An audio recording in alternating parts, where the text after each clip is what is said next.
Sayyidina Muhammad wa yafqa. Allahumma la sahla illa ma ja'altahu sahla wa anta taj'alul hazna wa sa'ba idza syi'ta sahla. Allahumma anfa'na bima 'allamtana wa 'allimna ma yanfa'una wa zidna ilma ya rabbal alamin. Al-Fadil Tuan Imam, muslimin dan muslimat yang dirahmati Allah Ta'ala sekalian, alhamdulillah, syukur kehadrat Allah Subhanahu wa Ta'ala yang melimpahkan kepada kita rahmat dan nikmatnya, taufik dan inayahnya, dapat pada malam ini kita bertemu bagi meneruskan lagi kuliah pengajian dari kitab Himpunan Amalan Sedikit Pahala yang Banyak. Semoga kita semua sentiasa diberkati dan dirahmati Allah Subhanahu wa Ta'ala. InsyaAllah kita nak menyambung hadis yang seterusnya, sabda Nabi sallallahu alaihi wasallam, man taba qabla an tatlu'a syamsu min maghribiha taballahu alaihi. Rawahu Muslim. Maksudnya, sesiapa yang bertaubat sebelum terbitnya matahari dari arah barat, pasti Allah akan menerima taubatnya. Hadis riwayat Muslim. Sesiapa yang bertaubat sebelum terbitnya matahari dari arah barat, ini merupakan salah satu 10 tanda besar kiamat yang akan berlaku sebelum berlakunya kiamat. Maknanya kita sekarang ni masih belum ada lagi lah, masih belum muncul lagi tanda-tanda besar kiamat yang dimulai dengan kemunculan Imam Mahdi dan juga kemunculan Dajjal. Adapun tanda-tanda kecil kiamat, boleh kata hampir semua dah berlaku. Macam-macam dah, kan? Pergaduhan sana sini, perang, gempa bumi, bencana alam dan sebagainya. Bahkan kita merasai begitu cepatnya masa berlalu. Dah nak maknanya macam baru kita solat Jumaat, esok nak solat Jumaat lagi. Mana seminggu tu begitu cepat berlalu. Nak cuti dah, kan? Mana Sabtu Ahad ni kira cuti hujung minggu, kan? Kerja pun tak berapa nak kerja sangat dah. Kan? Maknanya tuan-tuan, begitu cepat masa berlalu lah. Sehari ni memanglah cepat tuan-tuan, tak macam dulu-dulu kan. Dulu-dulu kita rasa lamanya sehari, macam-macam kerja boleh buat. Sekarang ni satu hari tuan-tuan tak boleh buat banyak kerja. Mana keberkatan masa tu dah dicabut oleh Allah Ta'ala. Masa tu sama 24 jam tak kurang. Keberkatan tu dah dicabut tuan-tuan. Ini dia antara tanda-tanda kecil kiamat lah tuan-tuan. Macam-macam lah. Makna dunia ni dah ada kiamat lah. Tapi dari sudut terbitnya matahari sebelah barat ni tuan-tuan, itu memang dah hampir kiamat dah. Maknanya lepas muncul Imam Mahdi, lepas muncul Dajjal, turun Nabi Isa untuk menolong Imam Mahdi membunuh Dajjal, kemudian keluar Ya'jud dan Ma'jud, Kemudian keluar binatang yang melata di atas muka bumi yang boleh bercakap. Kemudian keluar asap, ad-dukhan. Kemudian lagi apa? Itulah matahari terbit di sebelah barat. Kemudian api terbit daripada sebelah Yaman dan sebagainya lah.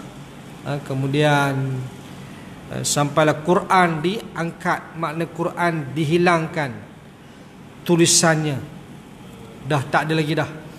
Untuk menjaga kesucian Al-Quran kalamullah yang tidak binasa bila berlakunya kiamat, barulah berlaku kiamat. Maknanya terbit matahari ini dah dekat sangat dah, daripada arah barat ni dekat sangat kiamat. Jadi makna mungkin kita tak sempat lah zaman tu kan? Tapi walau macam mana pun tuan-tuan, ini pintu taubat masih terbuka sebelum matahari terbit di arah barat. Satu lagi, pintu taubat masih terbuka selagi mana nyawa kita tak sampai di kerongkong ni, ghargharah. Nabi sebut hadis, innallah yaqbalu taubatal abdi malam yugharghir. Sesungguhnya Allah menerima taubat hambanya selagi nyawa tak sampai di ghargharah, yakni kerongkong. Maknanya saat nazak dah, malaikat nak cabut nyawa dah, ni sampai sini dah, baru nak bertaubat, habis. Sampai sini baru nak beriman, habis. Macam Fir'aun lah. Fir'aun tak kala nyawa dia sampai di sini tuan-tuan, dia nak beriman kepada Allah, tapi imannya dah tidak berguna lagi masa itu. Allah tak terima. Tu pun dia mengaku Tuhan. Last sekali dia nak beriman kepada Allah tuan-tuan. Penipu betul dia kan, Fir'aun ni kan, boleh mengaku Tuhan. Betul ada pula yang ikut. Tuan-tuan, yang ikut bukan sikit, ramai pengikut dia daripada pengikut Nabi Musa. Nak banding tuan-tuan kan, pengikut Fir'aun ni juta, bilangan tentera dia pun mencecah juta. Ahli sihir saja, ada riwayat menyatakan ahli sihir Fir'aun seramai 12,000 orang. Ada yang menyatakan sampai 80,000 orang ahli sihir Fir'aun saja. Betapa hebatnya Fir'aun ni tuan-tuan. Kerajaan Fir'aun ni kerajaan yang hebat, kerajaan yang hebat tuan-tuan. Itu sebab ada dua kerajaan yang hebat. Kerajaan kufur ni tuan-tuan, ada dua yang hebat. Satu Namrud, yang kedua Fir'aun. Ini yang kafir punya. Hebatnya kerajaan ni. Kerajaan Islam yang paling hebat Nabi Sulaiman punya kerajaan. Satu lagi Zulqarnain. Ni dua kerajaan bagi pihak Islam yang paling hebat, yang tak boleh ditandingi oleh mana-mana kerajaan di dunia tuan-tuan. Yang Islam punya yang ni. Yang kafir Namrud dan Fir'aun tuan. Tak boleh challenge kerajaan Nabi Sulaiman dan kerajaan Zulqarnain. Hebat. Baik. Jadi nak sebut tadi bahawa pintu taubat tertutup bila dah matahari naik dari arah barat lah. Kan? Sekarang ni naik di arah timur lah. Kita kata tadi tak sempat lah kot kita kan. Anak cucu kita lah kot sempat lah tu. Dunia ni dah tak lama dah kan? Bahkan ada yang meramalkan lah, kalau nak kira kan, dunia ni usianya tak sampai 1500 Hijrah. Sekarang ni 1441 Hijrah. Maknanya lebih kurang dalam 59 tahun saja lagi. Dunia ni nak kiamat tuan-tuan. Itu mengikut ramalan lah. Dari sudut bacaan. Sebab apa? Sebab tanda-tanda kiamat kecil boleh kata dah hampir berlaku. Maknanya tanda besar lah lagi. Kita sekarang menunggu tanda besar kiamatnya, tak muncul-muncul lagi. Kita sempat ke tidak, wallahu alam lah kan? Tapi anak cucu kita sempat lah nampak rayanya Kan? Bahkan kelahiran Nabi Muhammad tu sendiri pun sebagai tanda betapa dekatnya hari kiamat. Nisbah dengan usia dunia daripada mula kan. Kelahiran Nabi tu, itu dah dia sebagai penutup kebersekalian Nabi lah. Mana tak ada lagi dah Nabi lepas Nabi Muhammad. Maknanya memang dekat sangat dah kiamat tu nak berlaku lah. Kita walaupun tak sempat dengan kiamat kehancuran dunia ni, tapi kita pun kiamat juga bila mana? Bila mati lah. Mati ialah kiamat kecil. Mati kita ni kiamat kecil tuan-tuan. Gitu. Hari ni dapat berita Imam Masjid Al-Hijrah, Surah Al-Hijrah, Bukit Kemuning, Ustaz apa? Alamah ke Ustaz apa nama dia? Muda lagi dia. Ada 30. Entahlah, bayar entahlah. Kan? Muda lagi. Dia imam di surau Al-Hijrah di Kota Kemuning. Dia bacaan dia pun sedap, tertib bacaan dia tu. Dan dia pun orangnya pun baguslah, akhlak dia. Tak banyak cakap dia. Kan? Dia orang kata apa, tertib, sopan santun.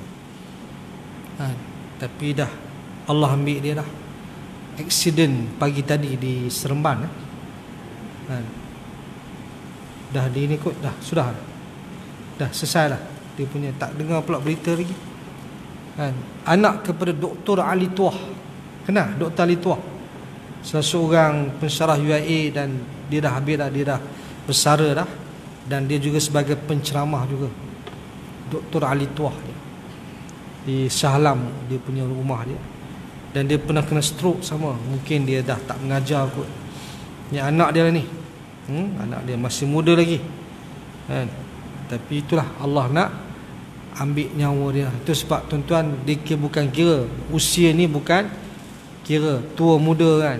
Mati ni tuan-tuan bukan tua muda kan? Tapi kebiasaannya mati masa tua lah, kebanyakannya lah kan?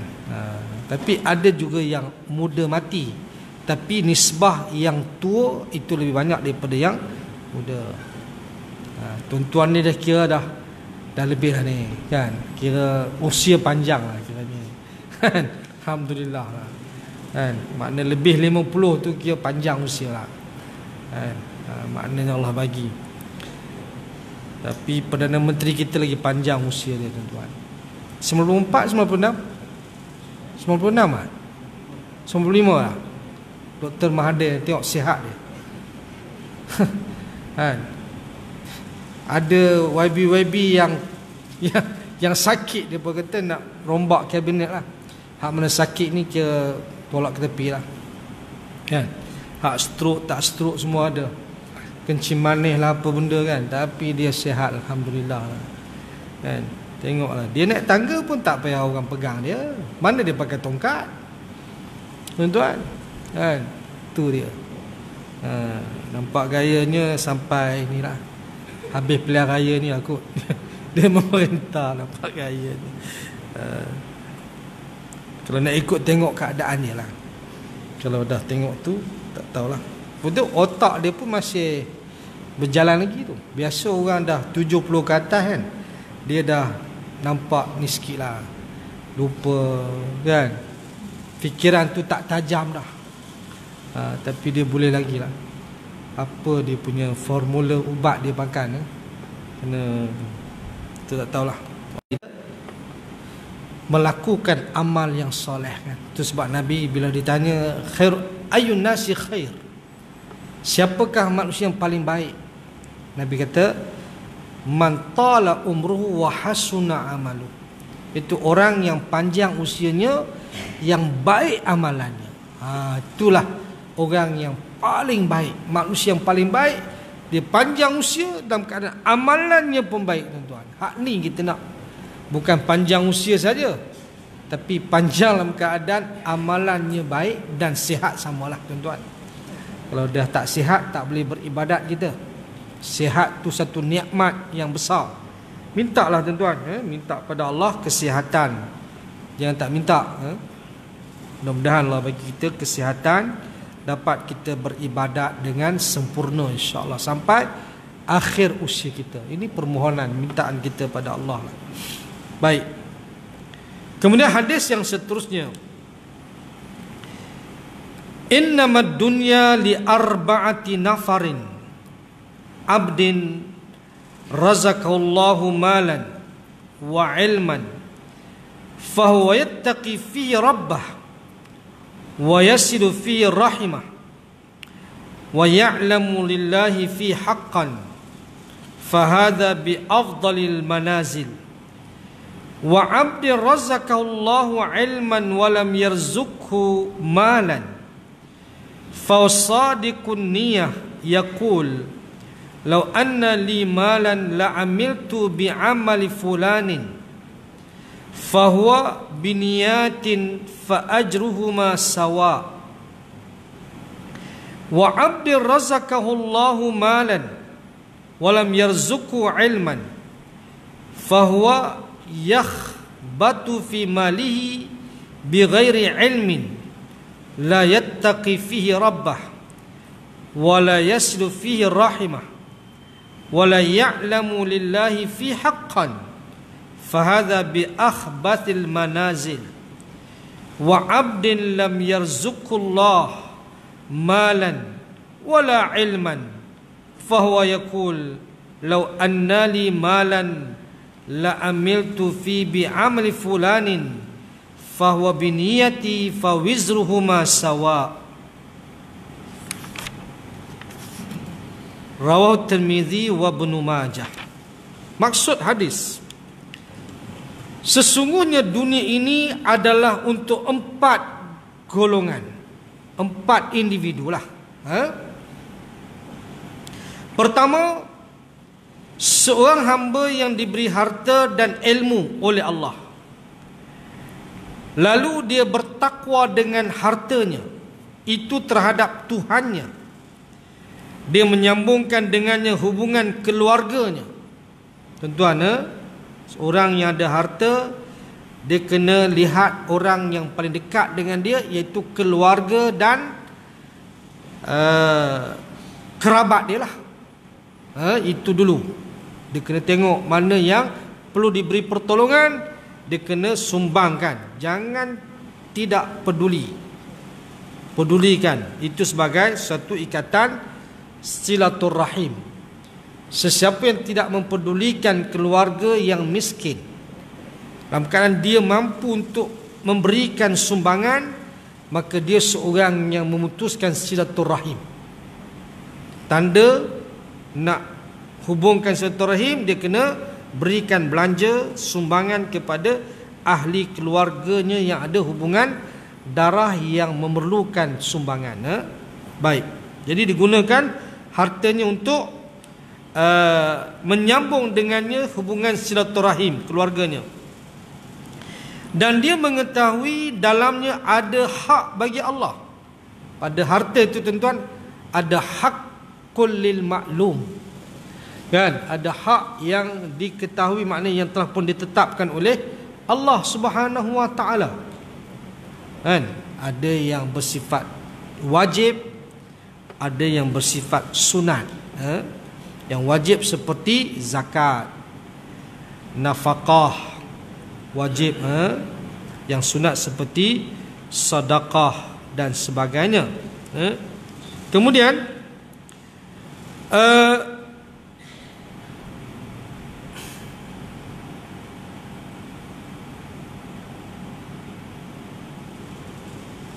maka orang ini berada pada kedudukan yang paling utama. Tuan-tuan, makna orang yang Allah bagi dia ilmu, bagi dia harta, maka dia bertakwa kepada Allah Subhanahu wa taala dan menggunakan harta itu untuk menyambung silaturahim dan menunaikan hak-hak Allah yang telah pun ditetapkan oleh Allah, maka dia orang yang paling utama. Maknanya orang yang maknanya di sisi Allah mulia lah. Itu cerita dia yang pertama ni. Ilmu ada, harta pun ada. Kemudian yang kedua, seorang hamba yang diberikan ilmu oleh Allah tetapi tidak diberikan harta, sesungguhnya dia adalah orang yang suci niatnya. Dia berkata, jika saya ada harta, pasti saya berbuat baik seperti perbuatan orang itu. Justru dengan niatnya itu, pahala mereka berdua menjadi serupa. Tengok kan? Yang kedua ni, Allah bagi dia ilmu tapi harta tak ada. Cumanya dia ada niat. Kalau dia ada harta, dia nak buat sebagaimana orang yang ada harta. Maknanya dia nak buat macam orang pertama tadi. Dia nak sambung silaturahim, dia nak tunaikan hak-hak Allah. Kalau dia ada harta, niatnya itu benar, maka dia mendapat pahala yang sama semacam orang yang ada harta, tuan-tuan. Niat tu penting. Niat yang benar lah. Kalau dia dapat lah kan? Dia biasa kita ni bila tak dapat, bila dapat esok lupa juga. Kan? Ada tuan-tuan kan, setengah orang tu. Tapi niat tu benar lah, insya-Allah. Bukan niat sesajalah. Dia dapat dia punya pahala macam orang ada harta, tuan-tuan. Tu kata niat tu penting kan. Wa innama likulli imri'in ma nawa. Hanya sebenarnya bagi setiap orang apa yang ia niatkan. Niat tu memainkan peranan juga, tuan-tuan. Niat ni ada nilai pahala dosa juga. Maknanya boleh dapat pahala jika kita niat yang baik, insya-Allah. Itu yang kedua. Kemudian yang ketiga, orang yang ketiga, individu yang ketiga, seorang hamba yang diberikan harta oleh Allah tetapi tidak diberikan ilmu. Harta ada, ilmu tak ada. Maka dia terumbang-ambing dalam urusan hartanya tanpa ilmu. Dia tidak bertakwa dengan hartanya itu terhadap Tuhannya, dan tidak menyambungkan dengannya hubungan keluarganya, dan dia tidak mengetahui dalamnya ada hak bagi Allah, maka orang ini berada pada kedudukan yang paling keji. Nih, dia ada harta tapi tak ada ilmu. Itu sebab ilmu ni penting. Ilmu ni dia lebih berguna daripada harta. Kelebihan ilmu ni kan disebut oleh Sayyidina Ali bin Abi Talib, ada 10 kelebihan ilmu mengatasi harta. Kan? 10, tuan-tuan kan? Orang yang berilmu dia dimuliakan Allah. Orang yang ada harta kan, kadang-kadang dia ditempatkan di tempat yang hina sebab dia tak menggunakan harta dengan baik kan. Orang ada ilmu kawannya ramai kan. Orang yang ada harta dia punya musuhnya ramai, pasal nak rompak harta dia tu kan, tu aim harta dia tu, hasad, dengki dan sebagainya. Orang yang ada ilmu ni, tuan-tuan, ilmu tu jaga orang tu kan, daripada dia buat benda-benda yang tak betul kan. Ilmu ni di peranan dia untuk nak membezakan yang baik dengan yang buruk, yang mulia dengan yang hina, yang sah dengan yang batil, yang halal dengan yang haram, dosa dan pahala boleh nilai dengan ilmu, tuan-tuan. Makna kata orang ada ilmu ni, ilmu tu jaga orang tu. Orang yang ada harta, dia yang jaga harta, bukan harta jaga dia kan. Orang yang ada ilmu, tuan-tuan, ilmu tu tak hilang, tapi harta boleh hilang, boleh dicuri. Ilmu tak boleh dicuri. Adakah orang curi ilmu? Tak ada. Tak boleh dicuri ilmu kan, tak boleh. Tapi harta boleh dicuri, tuan-tuan. Maknanya.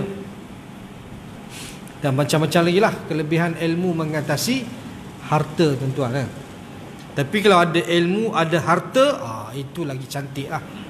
Dua-dua tu. Tu sebab lah kita dalam hadis sebut kan, dua benda yang menjadi aset yang berguna untuk akhirat kita, iaitu sedekah jariah dan ilmu yang dimanfaatkan dengannya. Nampak kan? Iza mata ibnu Adam in qata'a amalu illa min thalath, sadaqatin jariyah au ilmin yuntafa'u bih au waladin salihin yad'ulah. Bila mana matinya anak Adam, matinya insan, manusia, terputus habis amalan dia, dah tak dikira dah, kecuali 3 je. Sedekah jariah dia masa dia hidup, dia ada sedekah untuk bina masjid, bina surau, untuk buat benda-benda yang boleh menyebabkan manfaatnya itu kepada orang ramai, maka sedekah jariahnya itu selagi mana ia dipakai, selagi itulah pahalanya berjalan walaupun dia dah meninggal. Yang kedua, ilmu yang dimanfaatkan dengannya, yang disebarkan, dia ajar orang untuk solat, orang tu boleh solat dengan sebab ajaran dia. Ajar orang mengaji Quran, dia boleh mengaji Quran dengan sebab ajaran dia. Selama mana orang tu solat, selama mana orang tu baca Quran, selama itulah orang yang mengajar tu dapat pahala, tuan-tuan. Ilmu. Dan satu lagi, anak yang soleh, yang mendoakan bagi si mati. Maknanya setiap kali anak yang soleh mendoakan, berdoa, selama mana itulah ibu dan bapa mendapat pahala, tuan-tuan. Maknanya setiap kali anak kita berdoa, setiap kali kita dapat pahala. Sama bila kita berdoa, ibu bapa kita dapat pahala. Kita kirim pahala melalui doa kita, tuan-tuan. Inilah dia, InsyaAllah lah kan. Inilah pertolongan kita untuk ibu dan bapa kita yang sangat berjasa dan tak dapat kita nak balas jasa dia, tuan-tuan. Jadi sebab itu kita kena rajin doa. Dan satu lagi, bila kita sumbang pun, tuan-tuan, bila kita sedekah pun, kita ingatlah mereka sama. Kita bahagilah 3 bahagian kan. Satu bahagian untuk kita, satu bahagian untuk ibu kita, satu bahagian lagi untuk bapa kita. Malah kita niat dah, kita nak bagi sumbangan. Setiap kali kita bagi sumbangan, kita nak bahagi 3 bahagian. 1/3 untuk kita, 1/3 untuk ibu, 1/3 untuk mak kita, bapa kita. Sampai tidak khilaf. Ini tidak ada khilaf ulama, tuan-tuan. Sampai buatlah kan. Maknanya sebagai satu birrul walidain, berbuat baik kepada ibu dan bapa, sama ada dia masih hidup ataupun dia dah meninggal dunia. Kita kena buat baik dengan mereka berdua, tuan-tuan. Inilah dia kan. InsyaAllah bila kita buat begini, mudah-mudahan anak-anak kita pun ikut esok, dan mereka pula akan berbuat macam mana kita buatlah kan. InsyaAllah Allah balas, tuan-tuan. Apa yang kita buat di dunia ni, Allah akan balas, Allah akan bagi. Tengoklah, InsyaAllah anak-anak kita pun esok akan rajin doa, dan kita juga kalau mereka ingat sedekah pun mereka ingat kita, InsyaAllah. Tolong kita pula, InsyaAllah kan. Mudah-mudahan. Baik. Jadi itu. Kemudian nak kata tadi, yang pertama tadilah, iaitu harta. Ada orang ada harta, ada ilmu, dan dia bertakwa dengan harta dia. Makna kata dia tidak buat benda-benda yang haram lah. Dia ambil dari sumber yang halal, dan dia belanjakan dalam keadaan yang betul, tidak membazir dan tidak kedekut. Dia menyumbang, kemudian dia sambungkan silaturahim dengan keluarganya, tuan-tuan. Maka inilah satu benda yang menjadi amalan mulia lah. Yang kedua tadi, ada ilmu tapi tak ada harta, tapi dia ada niat yang baik. Kalau dia ada harta macam orang ada harta, dia nak menyumbang kan, maka dia dapat pahala juga macam orang yang ada harta tadi. Tuan-tuan, tu sebab kita boleh hasad, tuan-tuan. Hasad boleh daripada 2 benda kan. Kita boleh hasad kepada orang yang ada ilmu, kita nak macam dia dan lebih pada dia lagi. Bukan kita nak dia tu turun darjat, tidak. Orang hasad yang tak boleh tu, kita nak apa yang ada pada dia hilang. Itu hasad yang ditegah. Kita nak apa yang ada pada dia tu hilang. Ada orang macam tu kan, Dia nak orang ni hancur, down.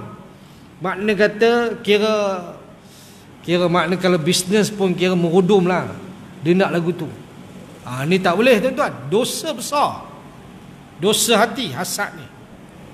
Macam Qabil lah. Qabil bunuh Habil pasal hasad dia pasal. Dia tak dapat kahwin dengan Iklimia. Alang-alang dia tak dapat kahwin, dia bunuh adik dia sendiri tuan-tuan.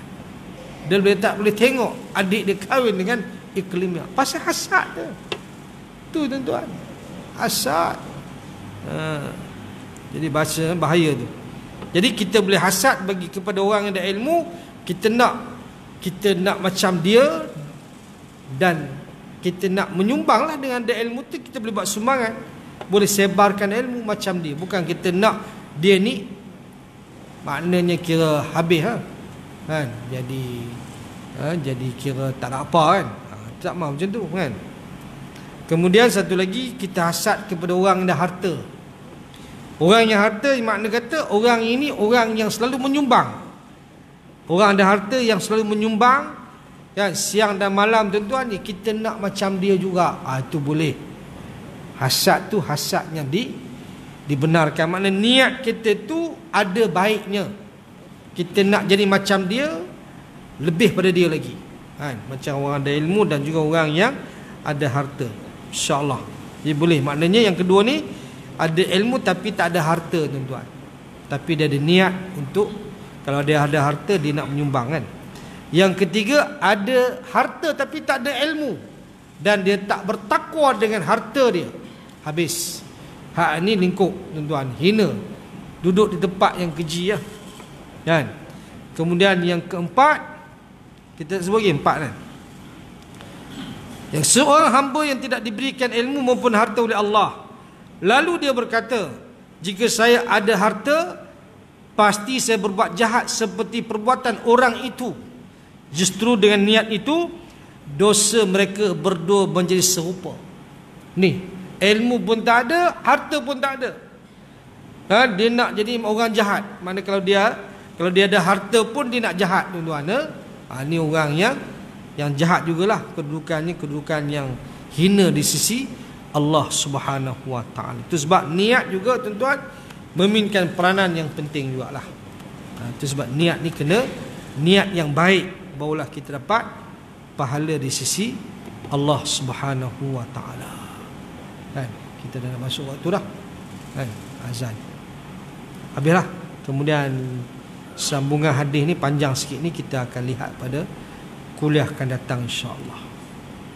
Cuma untuk sumbangan hari ni tuan-tuan malam ni, iaitu untuk pembinaan semula masjid di Lombok oleh Shabab Care. Dia masjid ni dia runtuh pada masa gempa bumi dulu. Nama dia dulu Raudatul Hasanah, masjid tu dah runtuh lah kan. Sekarang dah mula nak dibina dah pecah tanah hari tu dah. Pecah tanah dibuat oleh yang berhormat YB Ustaz Yusni Makpiah. Pecah tanah di kawasan situlah, di Lombok Barat. Dan sekarang kita sedang membina lah ni. Maknanya dia progress dah tuan-tuan. Jadi sebab itu hari ni kita minta lah sumbangan daripada tuan-tuan untuk pembinaan masjid. Nama dia Masjid Shabab. Sebenarnya Shabab Care yang usahakan benda ni, maka dinamakan Masjid Asy-Shabab. Dan dia punya kos lebih kurang dalam 800,000 ya, tak banyak. Kan? Sebab masjid di sana tuan-tuan, dia punya upah dia murah. Kan? Dia punya material pun murah sana. Orang Indonesia kan. Dia tak macam Malaysia. Malaysia ni semua barang naik. Kan? Dia 2-3 kali ganda kalau kos di sini. Kos di sana dia agak murah. Mudah-mudahan lah dia kalau boleh dapat siap sebelum Ramadan akan datang ni, dapat diguna pakai lah. Jadi tuan-tuan boleh sumbangkan untuk Masjid Shabab pada malam ni. Wallahu a'lam. Aqulu qawli hadza wa astaghfirullah li wa lakum. Wassalamualaikum warahmatullahi wabarakatuh.